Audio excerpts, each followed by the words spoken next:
Every day, smokers reach for their preferred brand without a second thought. But what happens when they encounter a cigarette brand that's faded into obscurity? From the once popular Old Gold to the now forgotten Chesterfield, the cigarette industry has seen many brands rise and fall. Here are the forgotten cigarette brands that have all but disappeared from the public eye.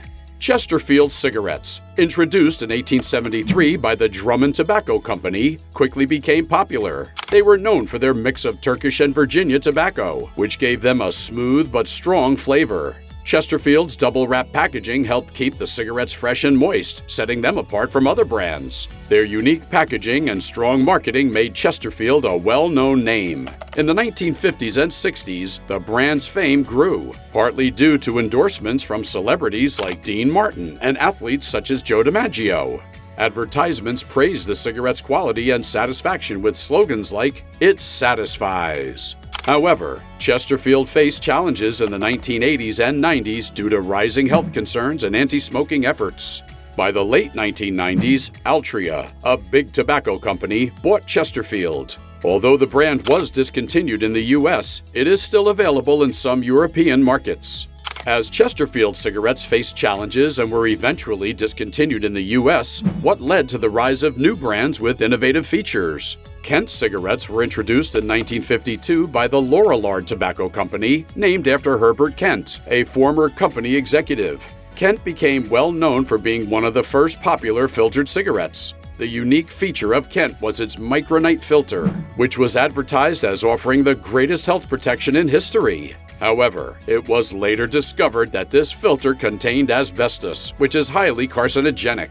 Despite this, Kent's sales surged in the 1950s, with billions sold in its early years. By the 1950s, the dangers of the asbestos filter became known, prompting Lorillard to switch to a safer cellulose acetate filter.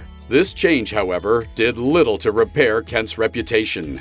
As awareness of smoking's health risks grew and other filtered cigarette brands emerged, Kent's popularity began to decline.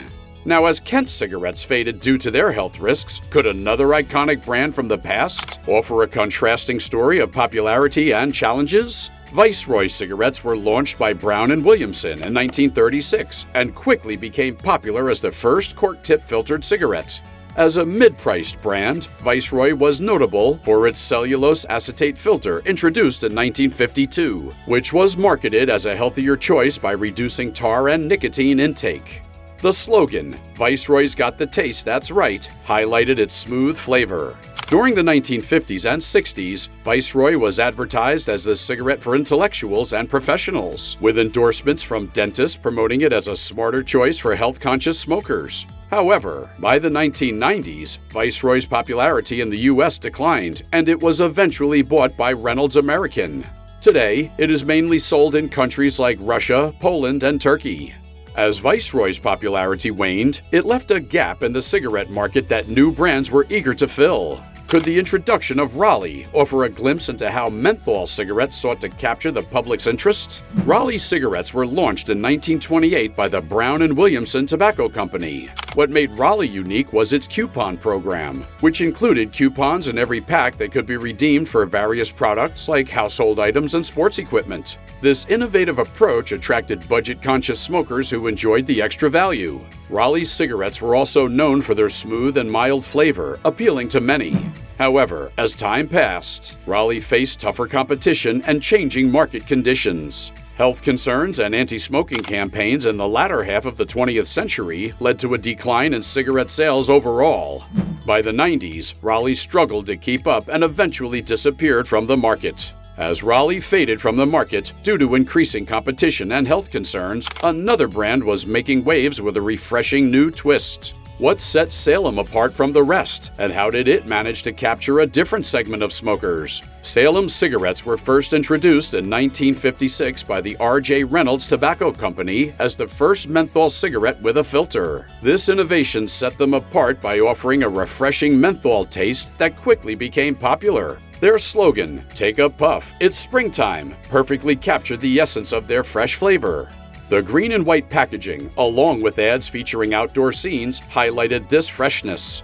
In the 60s and 70s, Salem was a leading brand, favored by smokers who liked a milder, cooler smoking experience. The brand's success was partly due to effective marketing that appealed to younger adults with images of fun and social activities. However, Salem struggled to keep up with competitors like Marlboro and Kool. By the 1980s, its popularity declined. The Salem Spirit campaign tried to rejuvenate its image, but the brand couldn't regain its former success. Today, Salem is produced by ITG brands in the US and Japan Tobacco elsewhere, but remains a niche product with limited availability.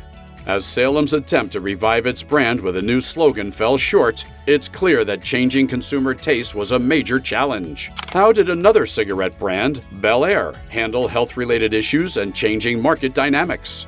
Bel Air, a menthol cigarette brand, was introduced in the U.S. by Brown & Williamson Tobacco Company in 1959. Known for its fresh and mild taste, Bel Air quickly became popular in the 60s and 70s. Initially launched as a king-sized filtered cigarette, Bel Air introduced the Bel Air 100s in 1968. Its distinct menthol flavor offered a cooling sensation and was marketed as a refreshing choice compared to regular cigarettes. The brand's advertising often emphasized its fresh taste and smooth smoking experience. However, in the 80s and 90s, Bel Air faced increasing competition in the menthol cigarette market, along with growing health concerns and anti-smoking regulations. Although relaunched in the 1990s as a budget option, Bel Air struggled to regain its popularity and eventually faded from the market, unable to compete with leading menthol brands like Newport and Kool. As Bel Air's market presence waned, the tobacco industry was not standing still.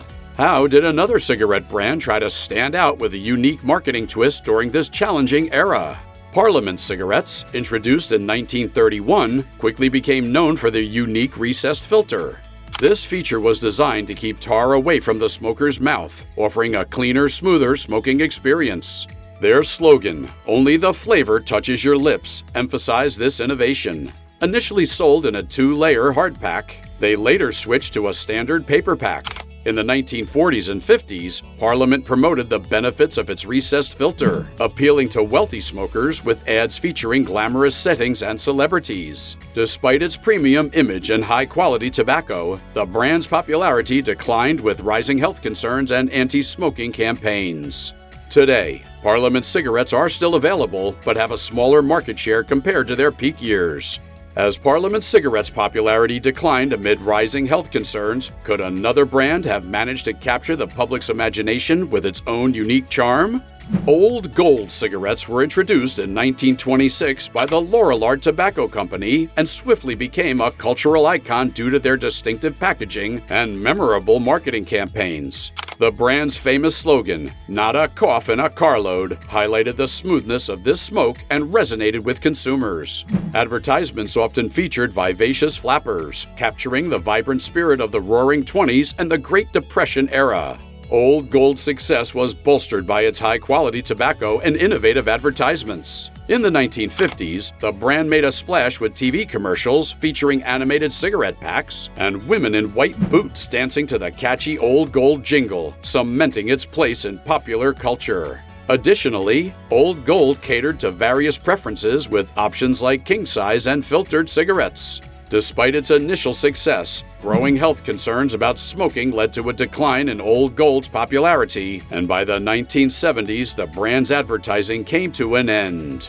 As Old Gold's unique advertising and popularity started to fade, it's intriguing to see how another cigarette brand with its own distinctive innovations and marketing emerged during the same era. What made Pall Mall so successful and how did it become a top seller?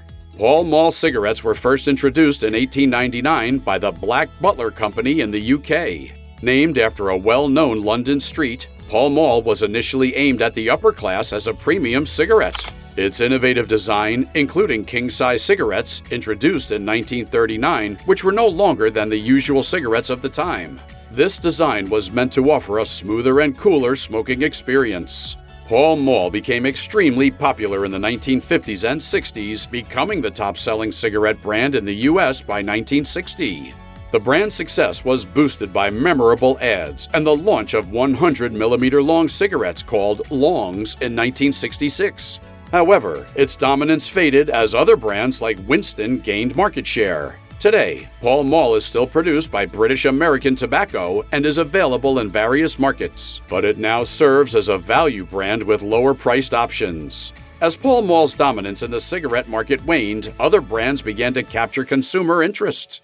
What made Tareyton stand out during its rise? Tareyton cigarettes were first introduced in 1954 as a filtered version of the Herbert Tareyton brand. What made Tareyton special was its unique two-part filter, which combined fiber and activated charcoal, promising a better taste than other cigarettes. During the 60s and 70s, Tareyton became very popular, thanks in large part to its famous advertising slogan, "Us Tareyton smokers would rather fight than switch."